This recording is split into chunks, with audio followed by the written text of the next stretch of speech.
అపర కుబేరుడు వేల ఎకరాలకు అధిపతి అయినటువంటి రామోజీరావుకు ఎందుకు ఈ 60 గజాల భూమి మీద ఆశ పుట్టింది అనేటువంటి దానికి ఒక పెద్ద స్టోరీ ఉంది. రామోజీ ఫిల్మ్ సిటీ ఇక్కడ నిర్మించిన తర్వాత చాలా ప్రభుత్వ భూమిని ఆయన ఆక్రమించారు, చాలా సర్వే నెంబర్లను మాయం చేశారు. కానీ పేదవాళ్ళకి ఇచ్చినటువంటి 60 గజాల భూమి ఏదైతుందో దాని మీద కన్నుపడ్డ తర్వాత పూర్తిగా ఆ సర్వే నెంబర్లకు సంబంధించినటువంటి ల్యాండ్ పేపర్లను తన దగ్గరికి తెప్పించుకొని ఎవరైతే లబ్ధిదారులు ఉన్నారో వాళ్ళకి సంబంధించినటువంటి డీటెయిల్స్ కూడా తెప్పించుకున్నారు. వాళ్ళందరి భూముల నుంచి పత్రాలు వెనక్కి తీసుకునేటువంటి ఒక కుట్ర జరిగింది. మీకు అందరికీ ఇల్లు కట్టిస్తామని అధికారులను పంపించి వాళ్ళ దగ్గర ఉన్నటువంటి పత్రాలన్నీ వెనక్కి తీసుకున్నారు. చాలామంది లబ్ధిదారుల దగ్గర ఈరోజు పత్రాలు కూడా లేవు. కొంతమందితో మాట్లాడదాము. ఈ భూమిని ఎందుకు రామోజీరావు వాళ్ళకి ఇవ్వడం లేదో ఒకసారి తెలుసుకునేటువంటి ప్రయత్నం చేద్దాం. ఇంత పెద్ద ఫిల్మ్ సిటీ ఉంది, ఇన్ని వేల ఎకరాలు ఉన్నాయి కదా, ఎందుకు ఈ సర్వే నెంబర్లో ఉన్నటువంటి భూమిని రామోజీరావు మీ దగ్గర నుంచి తీసుకుంటున్నారు? ఈ భూమి వచ్చేసి ఇక్కడ రామోజీ ఫిల్మ్ సిటీకి సెంటర్లో ఉంది సార్. ఇంట్లోకి వెళ్ళి రాకపోకలు జరగాలంటే ఇదే రోడ్లోకి వెళ్ళి రాకపోకలు జరగాలి. ఇక్కడ ఉన్నది ఇప్పుడు 40 ప్లాట్ నెంబర్ మాది సార్. మాకు 40 నెంబర్ ప్లాట్ నెంబర్ మాకు వచ్చింది. మా దగ్గర ఒరిజినల్ డాక్యుమెంట్ ఉంది. ఇక్కడ మొత్తం డ్రైనేజ్ వేసి ఈ రోడ్లన్నీ కట్టలన్నీ తీసిన రోజు మేము వస్తాయినా పోలీస్ ప్రొటెక్షన్ పెట్టి సెక్యూరిటీతో మనం బయటకు కొట్టింది సార్. ఈ ప్లాట్ నెంబర్ ఇది 40 నెంబర్ మాదే సార్ ఈ ప్లాట్. ఓకే, ఎందుకు అంటే ఈ భూమిలోకి మీరు అందరూ వచ్చేస్తే అతని రామోజీ ఫిల్మ్ సిటీలోకి పేదవాళ్ళు వస్తారనేటువంటి భయమా? ఎందుకు ఇక్కడ రావుతుంది? ఇక పేదవాళ్ళు వస్తారనే భయంతో ఇంకోటి సార్ ఇప్పుడు ఉన్న పలుకుబడితో ఆయన ఉపయోగించుకొని ఎవరిని గేట్ లోపలికి రానియకుండా పోలీస్ ప్రొటెక్షన్ కానీ ఇవి పెట్టి మనం దగ్గరికి రానియలేదు సార్. అదే ఇప్పుడు మేము వీటికి 3-4 సార్లు సిపిఎం పార్టీ నాయకత్వాన్ని ఇక్కడ గుడిసెలు వేసే ప్రయత్నం చేసినాం. అంతా ఈ కడిలగిన ఇక్కడ ఎంత కబ్జా తీసుకునే ప్రయత్నం చేస్తే కానీ మార్నింగ్ పోలీస్ ప్రొటెక్షన్ పెట్టి బయటికి తోలేండి సార్.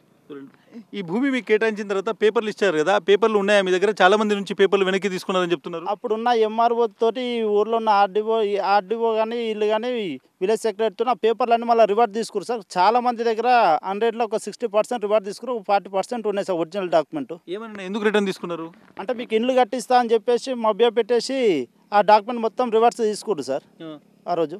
ఇప్పుడు అధికారులను అడిగితే మా డాక్యుమెంట్ ఎక్కడ ఉన్నట్టు ఏమంటున్నారు? ఇప్పుడు ఎవరు రెస్పాండ్ లేదు సార్. ఇక డాక్యుమెంట్ ఏడున్నా చెప్తలేరు వాళ్ళు. ఉన్నోళ్ళు ట్రాన్స్ఫర్ అయిపోయారు, అవి ఏడున్నాయో ఏమని చెప్పేసి మాకు అప్పుడున్న రాజశేఖర రెడ్డి గారు హౌస్ లోన్ గిన కన్స్ట్రక్షన్ చేసుకోమని చెప్పేసి హౌస్ లోన్ ఇస్తాను గిన మాకు డాక్యుమెంట్ ఇచ్చింది సార్. అవి మరి అంత డాక్యుమెంటేషన్ ఇచ్చిన తర్వాత మళ్ళీ ఇప్పుడు అధికారులు ఏం మాట్లాడతలేరా దీనికి సంబంధించి? రెవెన్యూ అధికారులు వాళ్ళు ఏం రెస్పాండ్ ఇస్తలేరు సార్. వాళ్ళు మేము పోయి అడిగినాము.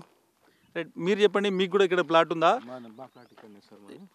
మీకు ఈ ప్లాట్ ఇక్కడ ఉంది కదా, ఈ ప్లాట్ పొజిషన్కి ఎప్పుడన్నా మీరు వచ్చేసి ఇక్కడ మేము గుడిసె వేసుకుంటాము లేకుంటే మేము కట్టుకుంటామని చెప్పే ప్రయత్నం ఎప్పుడైనా చేసిన వీళ్ళతో? మాకు అక్కడ గేట్ ఎంట్రీ చేయనియారు సార్. మమ్మల్ని గేట్ లోపలికి ఎంట్రీ చేస్తేనే మమ్మల్ని బయటికి పంపించేస్తారు. లోపలికి గిట్ట మీకు ఎంట్రీ లేదు, మీది ఏం లేదు ఇక్కడ, మీరు ఏదైనా ఉంటే మీరు పోయి పైన మాట్లాడుకోండి, మాకైతే ఇక్కడ మీరైతే లోపలికి రావాల్సిన అవసరం లేదు ఇక్కడ అని మాట్లాడుతున్నారు వాళ్ళు. లోపలికి అయితే రానియట్లేదు మమ్మల్ని. రెవెన్యూ వాళ్ళను పోలీస్ వాళ్ళని ఎప్పుడైనా అడిగిలా? రెవెన్యూ వాళ్ళని పోలీస్ వాళ్ళని అడిగితే పోలీస్ వాళ్ళు వాళ్ళకే చేయగొడుతున్నారు. మాకు గరీబ్ వాళ్ళు మాకు ఎవరు సపోర్ట్ చేయరు సార్. పోలీస్ వాళ్ళు అయితే మొత్తం వాళ్ళకే సపోర్ట్ చేస్తారు. ఎప్పుడన్నా వచ్చి మొన్న మీటింగ్ అయిన మీటింగ్లో గిట్ట మొత్తం సిఎస్ఎఫ్ పోలీస్ని మొత్తం బలగాలను దింపి మమ్మల్ని లోపలికి గిట్ట రానియకుండా చేశారు వాళ్ళు. మీ దగ్గర డాక్యుమెంట్ ఉందా? ఉంది సార్, ఒరిజినల్ డాక్యుమెంట్ ఉందా? ఉన్నాయి సార్. మిమ్మల్ని అడగలేదా వెనక్కి ఇవ్వమని చెప్పేసి? మమ్మల్ని అడిగారు కానీ మేము ఇవ్వలేదు సార్. అప్పుడు మేము ఇవ్వలేదు. మా దగ్గర ఇట్లాంటి సిచ్యువేషన్స్ వస్తాయని మేము ఇవ్వకుండా మేము మా దగ్గరనే పెట్టుకున్నాం అన్నట్టు అవి. రైట్. మొత్తం 700 మందికి పైగా ఉన్నటువంటి లబ్ధిదారుల కథ ఇది. రామోజీరావు వేల ఎకరాల రామోజీ ఫిల్మ్ సిటీ నిర్మించాడు. దాని చుట్టూ ఉన్నటువంటి ప్రభుత్వ భూమిని కూడా ఆక్రమించాడు. ఆ ప్రభుత్వ భూమిలో ఎవరైతే పేదవాళ్ళు ఉన్నారో వాళ్ళ దగ్గర నుంచి డాక్యుమెంట్స్ లాక్కొని 15 ఏళ్లుగా వాళ్ళను నానా తిప్పలు పెడుతున్నటువంటి పరిస్థితి.